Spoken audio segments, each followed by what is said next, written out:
Welcome to the Deerwood Realty Show. I'm John Schink, founder and managing broker of Deerwood Realty in St. Louis, Missouri.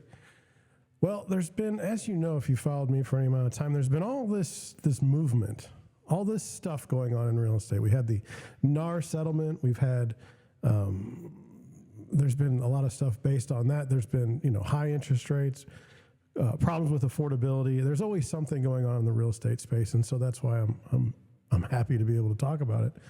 Today we got an interesting thought piece, an op-ed written about, the changes that need to happen in the real estate space. Now, I don't know everything that needs to happen. I think it's always be careful what you wish for. And as we read along with this particular op-ed, I just kind of want to add what I'm seeing and see if it makes any sense to you. So here we go. This is op-ed, Breaking the Chains, Reforming the Industry for Brokers and Realtors. It says, many in the real estate industry feel trapped in a system that prioritizes institutional control over the needs of professionals and consumers. Now, I don't think anybody's going to argue that that's not, that that's a bad thing, right? But it just gets into the, how do you do it? What are the specific and concrete steps? And that's where I think this op-ed falls short, frankly. Let's get into it. This is from Lou ATIs, and she's a broker. So there, she has a right to write whatever she wants to, right? It says the real estate industry is built on the dedication and perseverance of countless brokers and realtors who navigate a labyrinth of rules, fees, and systems to serve their clients. No disagreement there. Yet behind the scenes, many of us feel trapped in a system that prioritizes institutional control over the needs of professionals and consumers. I have no disagreement with that. I feel quite trapped in my current situation. I have people speaking for me all the time. I'm a small brokerage. It's only me. And so I have people speaking on my behalf on NAR all the time, but I don't really think they're speaking on my behalf, to be honest with you. I think that they're taking the positions of the largest members and the largest brokers. And quite honestly, maybe they should. Maybe they should. I mean, it just to me makes sense. It's a majority rule situation.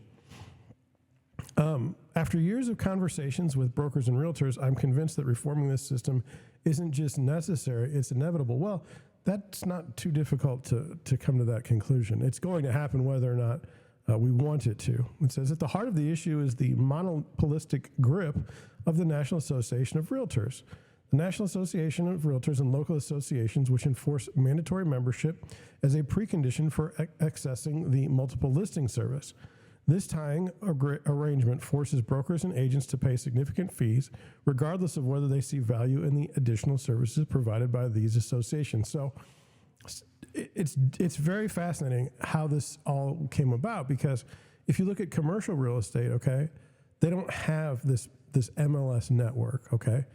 And when you look at the residential space, it's all built on the MLS, and the MLS is just the multi-listing service or multiple listing service, and all it does is takes every single listing that's available currently, formats it in a way that it can be third-party shifted out to different portals, and that's kind of how Zillow and Realtor.com and Homes.com and all of them have built their businesses. It's been off the back of us agents.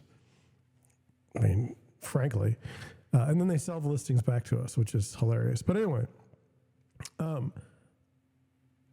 to be a part of the MLS, you have to be a realtor, okay? And to be a realtor, you can't just be a realtor of your local organization.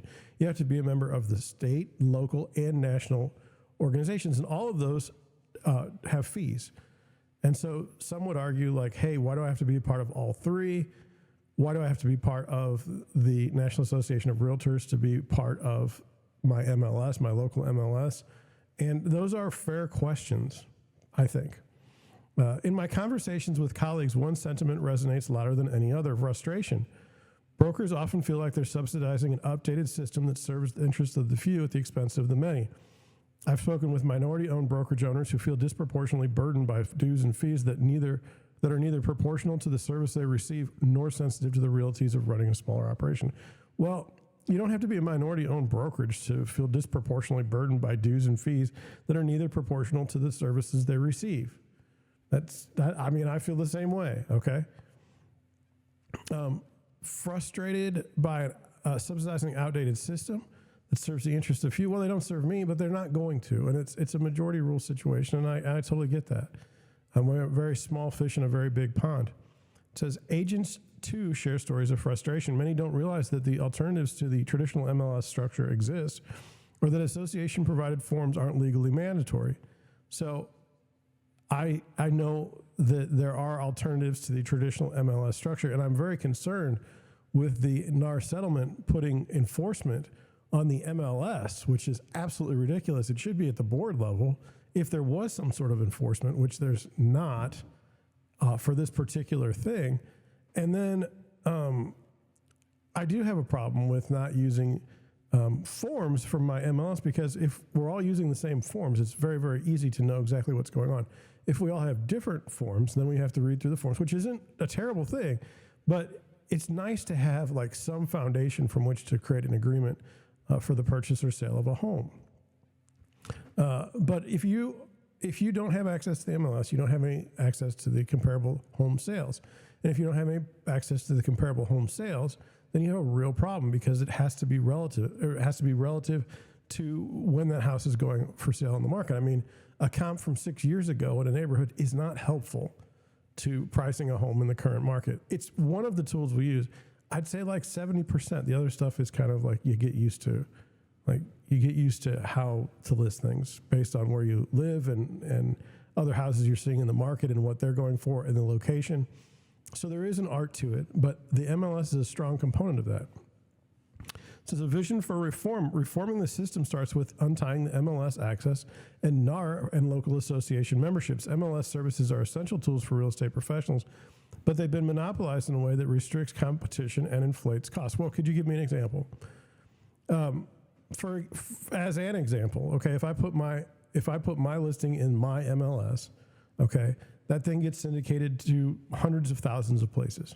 Okay, so I mean, the exposure is ridiculous. Now, you could say, well, what if you entered it into 2 MLSs? Okay, or 3. Okay, my MLS is huge. It goes all the way south of like St. Francis County. It goes into Illinois, and I think it goes into Arkansas. I mean, it's a massive, it goes at least, I think it goes to Kansas City. I know it goes to Columbia. I mean, it's a very, very wide swath that my MLS has. So I mean, if you brought in another one, okay. It's not as big as a national one, but the competition there doesn't really do anything for me.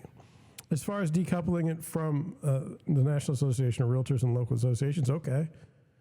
But you're still going to have to, real estate agents are creating the data that's part of the MLS.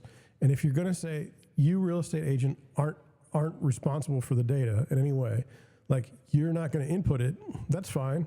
But as long as we're inputting the data, then we should have a say over what's on the MLS.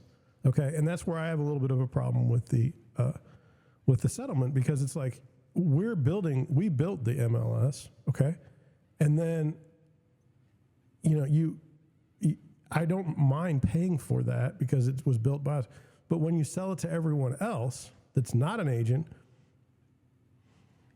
what am I paying for?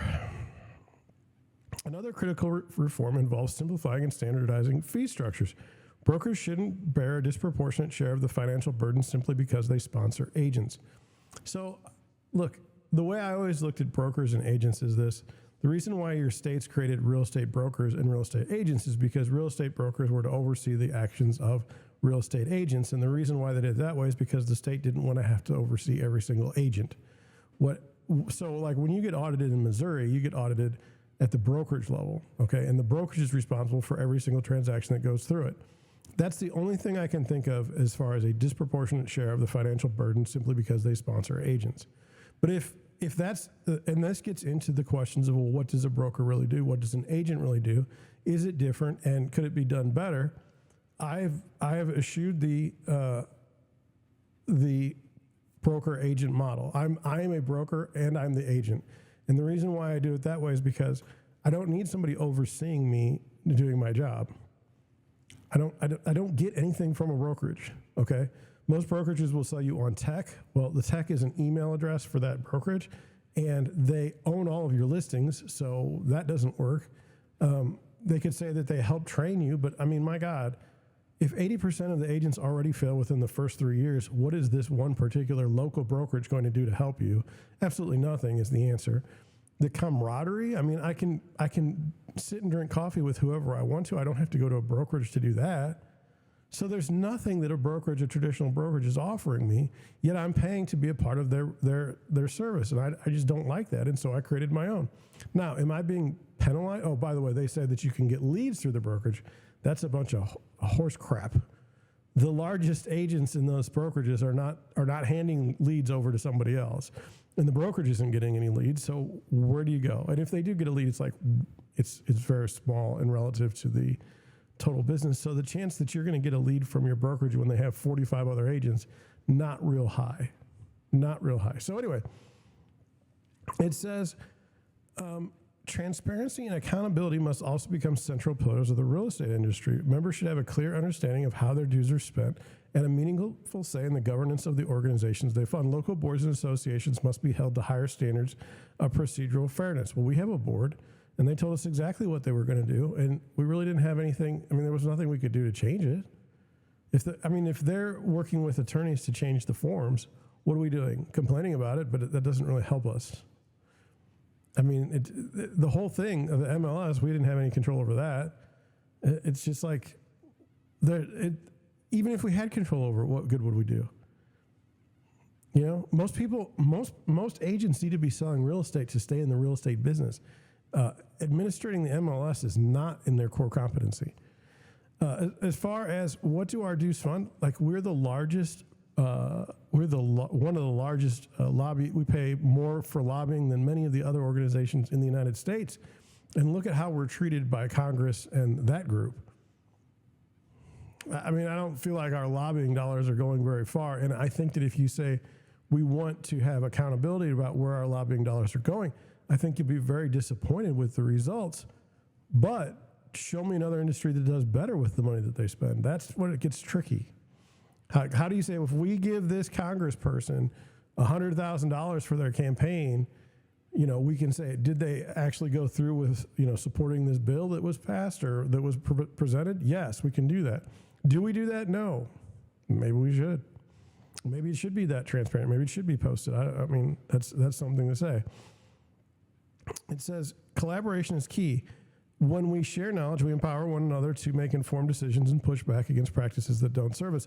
You also get stuck in this horrible situation where you get stuck in this concept of we're not allowed to talk amongst brokerages because of some sort of archaic antitrust, the Sherman Antitrust Act. In fact, every time you get 4 brokers in a room together, someone repeats that we are not talking about anything other than, you know, just random stuff, and we're not conspiring to create markets and things of that nature. So you've got that whole Sherman antitrust, which ironically got us in the position that we're in now during the NAR settlement. So one of those two has to give, but whatever.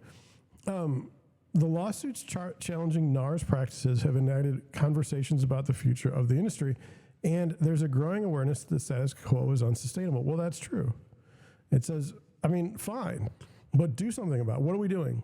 I need concrete answers to what the problems are and concrete solutions. What are we doing? Just random discussion about saying change is needed is not fixing anything. It says the road ahead, change is never easy, especially when challenging institutions is entrenched as NAR. The real estate industry is at a crossroads. We can either cling to an outdated system or embrace a future built on transparency, competition, and collaboration. Who would ever argue that even under the current system? It's when people use words like transparency and competition and collaboration, what do they really mean? They're like catch-all terms. It's time to break the chains of the past and build a real estate industry that values independence, fairness, and innovation. Let's start today. What does that mean? You're going to cut your fees? You're going to be a discount broker? What does that mean exactly? That's my issue is I don't have any idea. What does that mean? We're going to have transparency. Okay. I'll be very transparent with you. I still don't see where that solves the problem. It's a very, very difficult situation. Will it sort itself out? No. In fact, I don't have the stats, but I guarantee you there are brokerages that are very struggling mightily right now, and will have to get all their agents put into a larger brokerage at some point. mean, it's almost inevitable. It's very hard to be an independent broker right now. That's probably not going to change. So, in this current issue, the forms and the practices that we do in our own local association were changed by the largest broker just saying, we're not going to do this. We're not going to follow this form. We're not doing it. You can go ahead and have it, but we're just not going to do it. If I were to say that, they'd be like, okay, fine. When the brokerage said it, they said, okay, well, we need to change the forms. So I don't think that's changing anytime soon. I don't think the NAR settlement was for me. I wasn't the one that was causing the problems. But whatever. That's what I have for you today. I'd be interested to know, what are the concrete things that real estate agents and brokerages should do in this situation of this NAR settlement upheaval, where people are examining what the point of the National Association of Realtors is, why we're connected to the MLS in such a way that we can't really get out of it, and should we be able to get out of it, but where would we go? Lots of questions. I don't have any answers. Would love to hear your opinion, so put a comment down and let me know. With that, I'm going to head out. Thank you for watching. Thank you for listening, and I'll catch you on the next one.